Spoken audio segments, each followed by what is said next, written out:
Level 1, the conscript. You don't enlist. Nobody enlists. In the Democratic People's Republic of Korea, military service is not a choice. It is a constitutional obligation. Article 86. National defense is the supreme duty and honor of citizens. You are 17 years old. You have completed secondary school where you learned mathematics, Korean language, and the revolutionary history of the Kim family in roughly equal measure. You can recite the birth date, birthplace, and major accomplishments of Kim Il-sung, Kim Jong-il, and Kim Jong-un, the way a Western student might recite the alphabet. This is not incidental education. This is the foundation upon which your military service will be built, because the Korean People's Army does not exist to defend territory. It exists to defend the Kim dynasty, and every soldier must understand that distinction before they are trusted with a rifle. Your conscription notice arrives. You report to an induction center. Males serve approximately 10 years. Females serve until 23. You read that correctly. 10 years, not 2 like South Korea, not 4 like a long American enlistment, a decade. You will enter the military as a teenager and leave it as a man approaching 30 who has spent his entire adult life inside a system designed to ensure that he has no skills, no connections, and no experience that is useful outside of it. Your head is shaved. You are issued a uniform that is either too large or too small, because the DPRK's textile industry cannot produce enough uniforms to fit 1.3 million active duty personnel with precision. You are issued a pair of boots. You are not issued adequate food. This will be the defining feature of your service. You are assigned to a unit. Ground forces most likely because the Korean People's Army Ground Force is the largest branch, and infantry is where the bodies go. You board a truck. You ride north toward the DMZ. Your service has begun. Level 2, the Private CHA, the lowest rank in the KPA. You are assigned to an infantry company in a forward-deployed division positioned within 90 kilometers of the demilitarized zone where 70% of North Korea's active military is concentrated. 700,000 troops, 8,000 artillery systems, 2,000 tanks, all aimed south at Seoul, a city of 10 million people located 35 meters from the border. Your barracks is a concrete building that is unheated in winter because fuel is allocated to units with higher priority, and infantry privates do not have high priority. The temperature in a North Korean winter drops to -20 Celsius. You sleep under thin blankets on wooden platforms with 40 other soldiers, and you learn quickly that body heat is a shared resource. Your daily ration is supposed to be 800 gryd of rice or corn. It is often less, 600 gryders, 500. During the famine years of the 1990s, soldiers received 300 gram or nothing, and units were ordered to supplement their rations by foraging, farming, or raiding civilian food supplies, which they did. The famine is called the Arduous March in official DPRK terminology. Somewhere between 600,000 and 2.5 million people died. The military was fed before the civilians, but fed is a relative term. Soldiers died too. You are hungry every day of your service. Not metaphorically, physically. The hunger is constant and low-grade, and it affects your concentration and your strength and your ability to train. You train anyway. Drill, marching, political education sessions that last hours, and require you to memorize passages from Kim Il-sung's writings and recite them before your unit. Your rifle is a Type 58, the North Korean copy of the AK-47.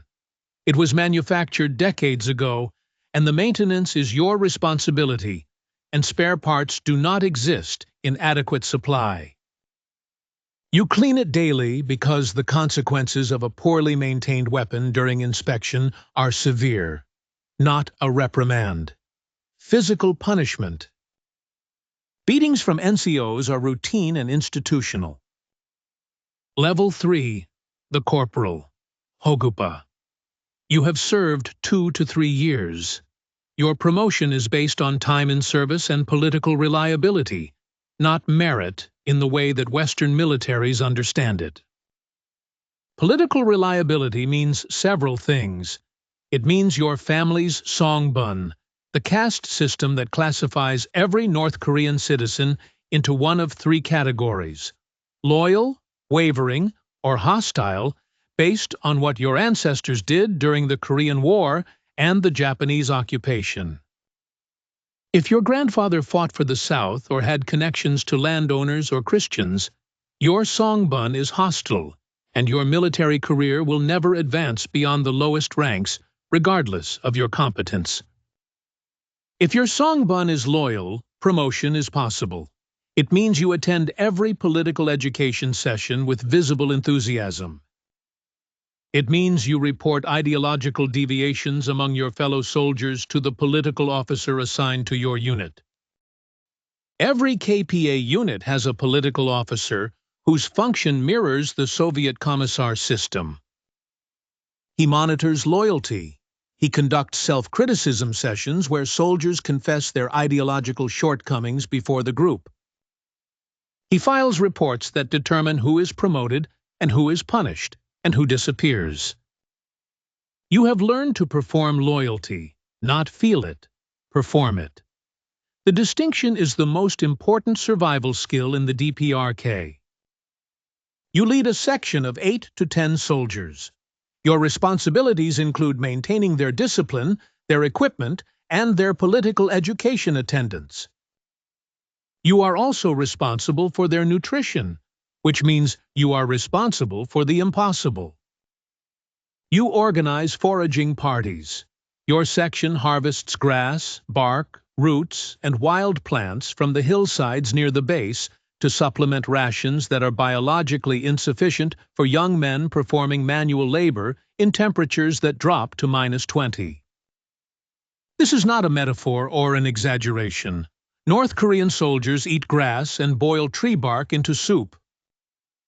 Defectors, the ones who made it across the Tumen River into China or across the DMZ into South Korea, have confirmed this repeatedly and consistently across decades. Level 4. The Sergeant Hasa Tach Chungsa. You are a non-commissioned officer now. 4 to 5 years of service. You oversee a platoon, 30 to 40 men, boys. Really? The newest conscripts are 17, and they arrive thin and frightened. And you remember being exactly what they are, and you feel nothing about it, because feeling is a luxury the KPA does not issue. Your primary duty is not combat readiness, it is construction. The KPA is the largest construction workforce in the DPRK. Soldiers build roads, dams, monuments, apartment buildings, and the tunnels that honeycomb the mountains along the DMZ. Over 11,000 underground military facilities exist in North Korea. Your platoon has spent the last 8 months digging a tunnel complex designed to shelter artillery from aerial bombardment. You dig with hand tools because mechanized equipment is reserved for priority projects, and your tunnel is not a priority project, despite the fact that your commanding officer was told it was a priority project by the political directorate. Which means the definition of priority changes depending on who is speaking and to whom. You lose men, not to combat. There's been no combat since 1953. You lose them to accidents in the tunnels, cave-ins that bury conscripts under tons of rock because the shoring is inadequate and the engineering is improvised. You lose them to malnutrition, to tuberculosis that spreads through unheated barracks, to parasitic infections from contaminated water, and to desertion. Desertion from the KPA carries the death penalty, though execution is not always immediate. Sometimes the soldier is returned to his unit and punished publicly as a demonstration. The soldier's family is also punished under the collective punishment doctrine that the DPRK applies to all political crimes. His parents, siblings, and sometimes extended relatives are sent to a political prison camp, a Kwanliso, where conditions are indistinguishable from what the outside world would call a concentration camp. You have lost one man to desertion during your service. You are required to file a report. The political officer handled the rest. You don't know what happened to the soldier's family. You know, you don't say it. Level 5, the junior officer. So, second lieutenant, commissioned from the Kangkong Military Academy, or one of the DPRK's officer training institutions, which combine military instruction with intensive ideological education. If you came from the enlisted ranks, your Songbun was reviewed again, your family's loyalty verified again, your political reliability assessed again by officers who understand that allowing an ideologically unreliable man to command soldiers is a risk not to the unit, but to the regime. You command a platoon. The men under you are the same men you served alongside as an NCO, and they know you, which makes the transition awkward in ways that no officer training program addresses. You are now responsible for political education in your platoon as well as military training. And you discover that the two are in constant tension because political education sessions consume hours that could be used for weapons training, physical conditioning, or tactical rehearsal. Nerdus. The Jang Maong, the informal markets that have proliferated since the famine, are where the actual economy of North Korea operates, and the military is deeply inshed in it. You are a platoon commander and a small-time black marketeer and a participant in a system of universal corruption. And you see no contradiction in any of it, because everyone at every level of the military and the party does exactly the same thing. The system functions only because it is universally corrupt. The official economy is a fiction. The informal economy is where survival happens. Level 6, the senior officer. Chwagun to Chunju. Captain to lieutenant colonel.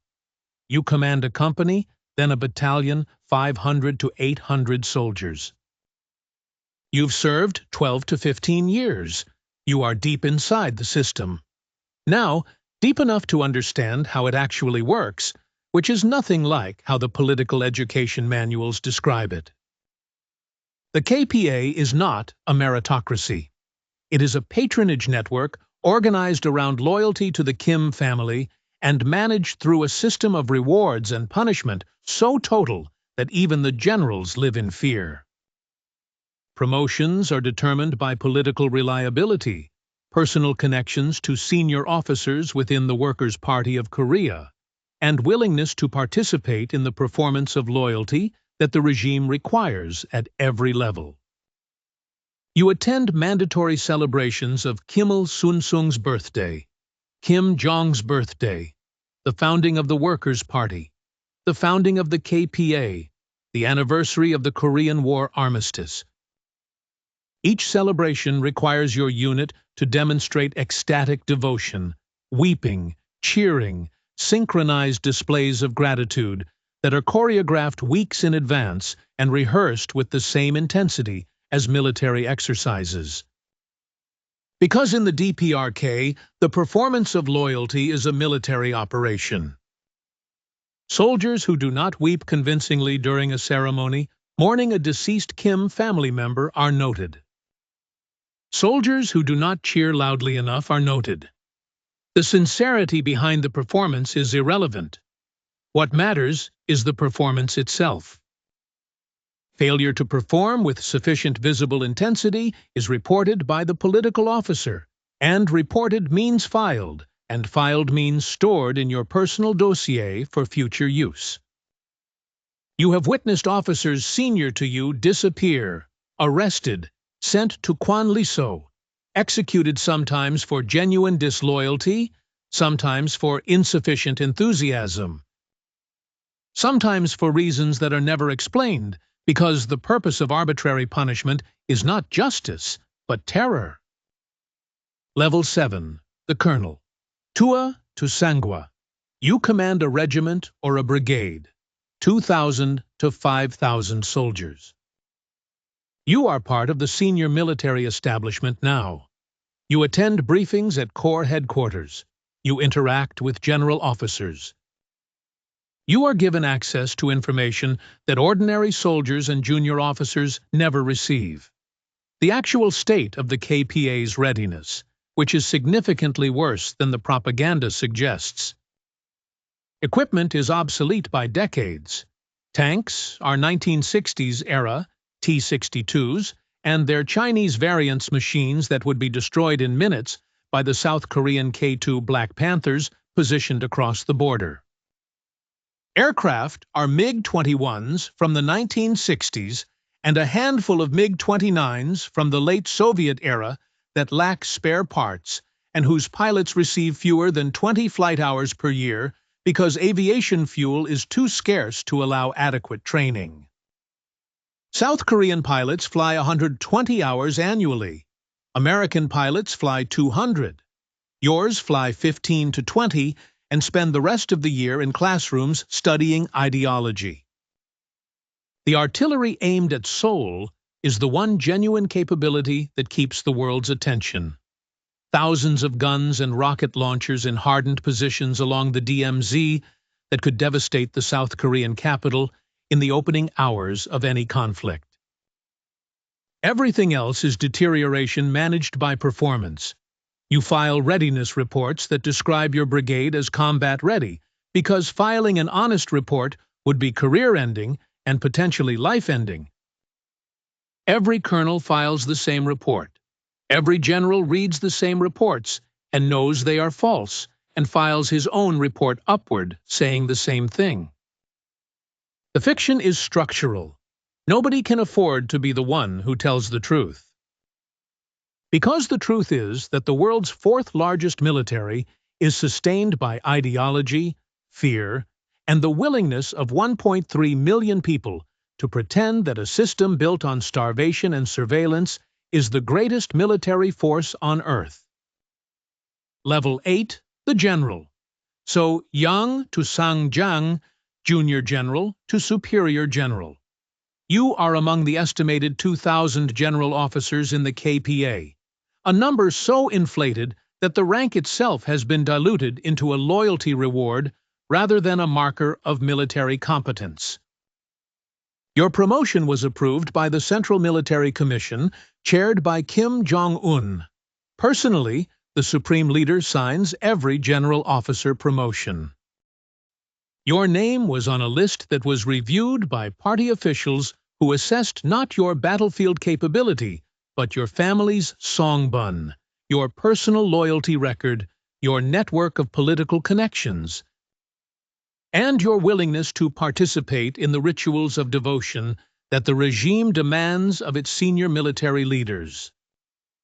You live well by North Korean standards, which is a phrase that contains its own indictment. An apartment in Pyongyang, the showcase capital where only the politically reliable are permitted to reside. Access to special stores that stock imported liquor, electronics, and food products unavailable to the 25 million ordinary citizens who subsist on the public distribution system, or more accurately, on whatever they can buy or barter in the Jangmadang markets. A car and driver, privileges for your children, including access to elite universities and exemption from the harshest forms of military and labor conscription, but the privileges are conditional and revocable. Kim Jong-un has executed senior military officers with anti-aircraft guns. He has purged dozens of generals since assuming power. His uncle, Jang, once the second most powerful man in the country, was executed in 2013. The message is clear and perpetual. No rank protects you. No loyalty is sufficient. No service record is long enough to guarantee survival.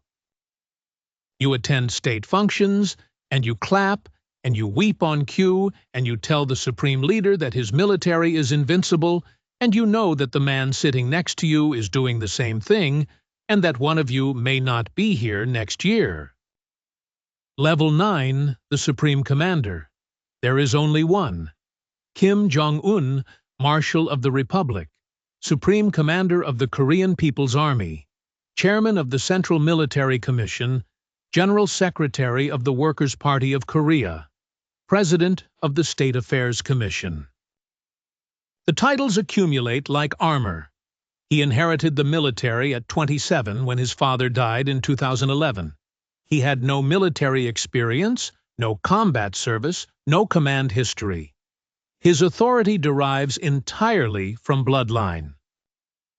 The Kim dynasty has ruled North Korea since 1948, 3 generations, 75 years, the longest-running hereditary dictatorship in the modern world. Grandfather to son, each inheriting not just political power, but quasi-divine status. Kim Il-sung is the eternal president, a title he holds despite being dead since 1994. Kim Jong-il is the eternal general secretary. Their portraits hang in every home, every office, every barracks. The Supreme Commander's relationship with his military is one of total dominance maintained through total distrust. He promotes generals to ensure loyalty. He purges generals to ensure fear. He rotates commanders to prevent any officer from building an independent power base. He maintains multiple internal security services that spy on the military and on each other. The Korean People's Army exists to serve one function: to keep the Kim family in power. Every soldier, from the 17-year-old private eating grass on a hillside to the general weeping on command at a state celebration, serves that singular purpose. The nuclear weapons program, the ballistic missiles, the million-man army, the artillery aimed at Seoul. All of it exists not to wage war, but to deter the war that would end the dynasty. The Supreme Commander understands this even if the conscripts do not. The military is not a fighting force. It is a survival mechanism for a family. Level 10, the cycle. Right now, in a village in North Hongyong Province, or South Pyongan Province, or Kongwon Province, a boy is turning 17. He completed secondary school last month. He can recite the revolutionary achievements of the Kim family from memory. He knows the official history of the Korean War, in which the Americans invaded first, and the heroic Korean People's Army defended the fatherland. He does not know the version of history that the rest of the world knows, because the rest of the world does not exist in any form he can access. There's no internet. There are no foreign books. There are no foreign broadcasts that haven't been jammed. The version of reality he inhabits is the only one available. And inside that version, military service is the highest honor a citizen can perform. His conscription notice arrives. His mother cries, not with pride, but with the specific grief of a woman who knows what 10 years in the KPA means. The hunger, the cold, the labor, the beatings, the decade of youth spent in a system that will return her son to her at 27 with no education, no savings, no skills transferable to civilian life, and a body that has been systematically underfed for a decade. She cries and she says nothing because saying something is dangerous, and silence is the language of survival in the DPRK just as it is in the KPA. The boy boards the truck. He rides toward the DMZ. He is issued a uniform and a rifle. And a ration that will not be enough, and a political education manual that will tell him he is the luckiest soldier on Earth. The cycle begins again. It has been beginning again since 1948. It shows no sign of stopping.